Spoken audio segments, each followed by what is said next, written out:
दोस्तों, अंतर्राष्ट्रीय स्तर पर अपनी कूटनीतिक क्षमता और सेंट्रल एशियन देशों में प्रभाव को बढ़ाने के लिए भारत के अंदर पहला India Central Asia NSA meet पूरा किया जा चुका है, जिसके तहत सेंट्रल एशियन देशों ने भारत के साथ मिलकर कुछ काफी महत्वपूर्ण मुद्दों पर बातचीत की और बेहद बड़े बयान दिए हैं, जिनसे इस रीजन के भविष्य को निर्धारित किया जा सकता है। भारत और सेंट्रल एशियन देशों के बीच हुई इस मीटिंग में कजाकिस्तान, किर्गिस्तान, तजाकिस्तान और उज्बेकिस्तान के एनएसए शामिल हुए, जबकि तुर्कमेनिस्तान के एनएसए इस मीटिंग में खुद तो शामिल नहीं हो सके, लेकिन उनकी तरफ से अपना प्रतिनिधि इस मीटिंग में जरूर भेजा गया था, जिनके साथ मिलकर भारत ने सेंट्रल एशियन देशों के साथ इस महत्वपूर्ण मीटिंग को पूरा किया। भारत और सेंट्रल एशियन देशों के बीच हुई इस मीटिंग में काफी महत्वपूर्ण बातें निकलकर सामने आई है, लेकिन एक जो सबसे बड़ी बात सामने आई है वह यह है कि सेंट्रल एशियन देशों ने चाबहार बंदरगाह को सभी के लिए बेहद ही महत्वपूर्ण बताया और इसके महत्व को स्वीकार किया है। साथ ही आतंकवाद के ऊपर भी सेंट्रल एशियन देशों ने एक स्वर में भारत के साथ बात करके दुनिया को पहले ही चेतावनी दे दी है। आतंकवाद के मुद्दे पर बात करते हुए भारत और सेंट्रल एशियन देशों ने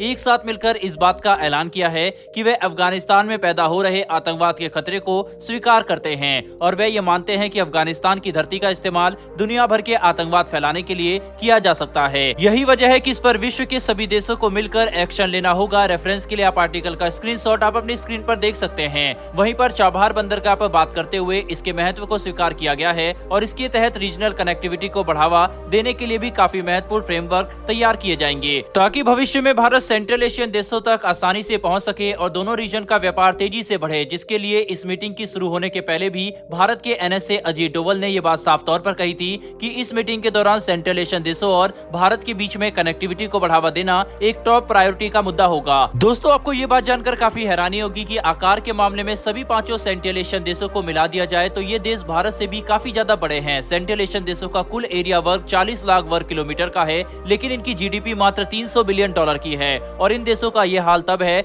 जब सेंट्रल एशियन देशों के पास रेयर अर्थ मिनरल्स के काफी बड़े भंडार मौजूद हैं, जिनमें यूरेनियम को सबसे महत्वपूर्ण एलिमेंट में से एक है। लेकिन इस बात में कोई भी शक नहीं है कि सेंट्रल एशियन देशों के लिए विकास की काफी सारी संभावनाएं मौजूद हैं। वहीं पर इनके इसी पोटेंशियल को भारत भी अच्छे से समझता है। यही वजह है कि भारत सेंट्रल एशियन देशों के साथ अपनी कनेक्टिविटी को बढ़ाने पर काफी ज्यादा ध्यान दे रहा है, जिसमें चाबहार बंदरगाह सबसे महत्वपूर्ण लिंक होगा, जिसे INSTC यानी कि international north south transport corridor के साथ जोड़कर इसका विस्तार किया जाएगा, जिससे न कि सिर्फ भारत को सेंट्रल एशियन देशों तक सीधी कनेक्टिविटी मिलेगी, बल्कि इससे भारत रूस और यूरोप के बाजार तक भी अपनी पहुंच बढ़ा सकेगा, जो कि भारतीय अर्थव्यवस्था के विकास के लिए काफी महत्वपूर्ण है। साथ ही चाबहार बंदरगाह पाकिस्तान को बाईपास करने के लिए भी बनाया जा रहा है, जो कि भारत के इंटरेस्ट को सुरक्षित रखने के लिए काफी ज्यादा महत्वपूर्ण है। भारत ने पहले ही ईरान के साथ चाबहार बंदरगाह को विकसित करने के लिए एक लॉन्ग टर्म एग्रीमेंट साइन कर लिया है, जिसके तहत भारत चाबहार बंदरगाह के टर्मिनल को विकसित करने के लिए लगभग 85 मिलियन डॉलर का निवेश करेगा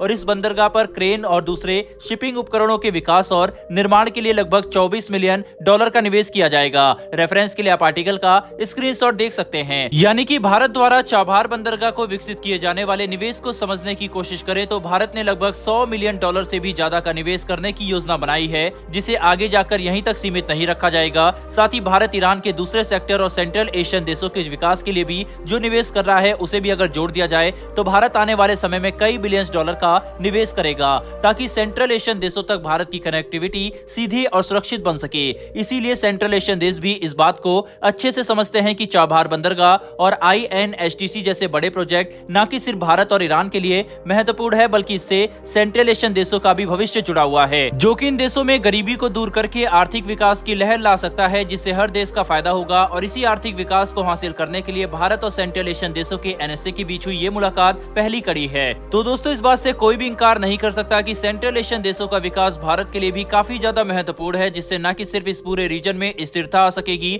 बल्कि आर्थिक विकास भी काफी तेजी से होगा। साथ ही अब क्योंकि सेंट्रल एशियन देश आतंकवाद के मुद्दे पर भी भारत का समर्थन करने लगे हैं, तो क्या आपको लगता है कि आने वाले समय में सेंट्रल एशियन देश भारतीय अर्थव्यवस्था में यूरोपियन देशों से ज्यादा योगदान दे सकेंगे? आप इसके बारे में क्या सोचते हैं? अपनी राय कमेंट बॉक्स में लिखकर जरूर बताइएगा। बहरहाल इस वीडियो में इतना ही। अगर आपको ये इन्फॉर्मेशन और वीडियो पसंद आई हो तो वीडियो को लाइक करके हमारी आने वाली डेली ऐसी वीडियो के लिए चैनल को सब्सक्राइब कर बेल नोटिफिकेशन अवश्य दबा लें। फिर मिलेंगे ऐसी एक नई वीडियो के साथ। धन्यवाद। जय हिंद।